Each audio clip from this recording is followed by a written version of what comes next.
கர்த்தருடைய பரிசுத்த நாமத்துக்கு மகிமை உண்டாவதாக. ஆமென். நீங்கள் ஆசீர்வதிக்கப்பட்டவர்கள்.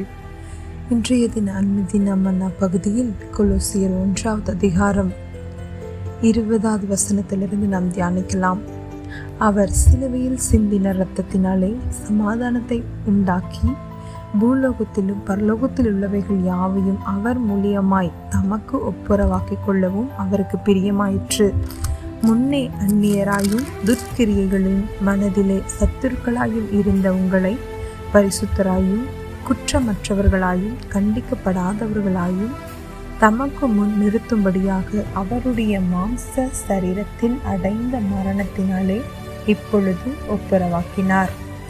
ஆமென். நம் வாழ்க்கையில் நாம் முன்னே அந்நியராயும் துர்க்கிரியைகளை அவற்றினாலே மனதில் சத்துருக்களமாயும் இருந்த நாம் அதே எண்ணத்திலே, அதே வாழ்க்கையோடு, அதே அசுத்தத்தோடு, அதே தகுதியில்லாத நிலைமையிலே நாம் பிதாவாகிய தேவனுக்கு முன்பாக நிற்க முடியாது. அதை நாம் கற்பனை பண்ணி பார்ப்போம் என்னால் நாம் அசுத்தராய் கர்த்தருடைய சமூகத்தில் நிற்க முடியாது. அவர் மகா பரிசுத்தமுள்ள தேவன். அவருக்கு முன்பாக நம்முடைய அசுத்தங்கள், நம்முடைய பாவங்கள், நம்முடைய கரைகள், நம்முடைய மீறுதல்கள், நம்முடைய கீழ்ப்படியாமைகள் கர்த்தருடைய சமூகத்திலே நிற்காதபடி நம்மை அப்புறப்படுத்திவிடும்.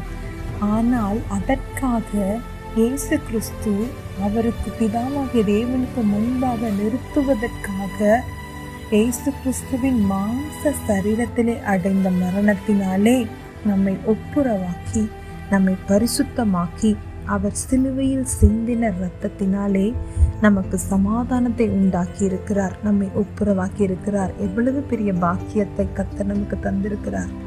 அவருடைய சமூகத்திலே பிதாவாகிய தேவனுக்கு முன்பாக நிற்க தகுதியில்லாத நம்மை அவருடைய பரிசுத்த இரத்தத்தினாலே நம்மை கழுவி சுத்திகரித்து நம்மை தகுதிப்படுத்தி ஒப்புரவாக்கி அவருடைய பிள்ளைகளாகும்படி அதிகாரத்தை கொடுத்திருக்கிறார்.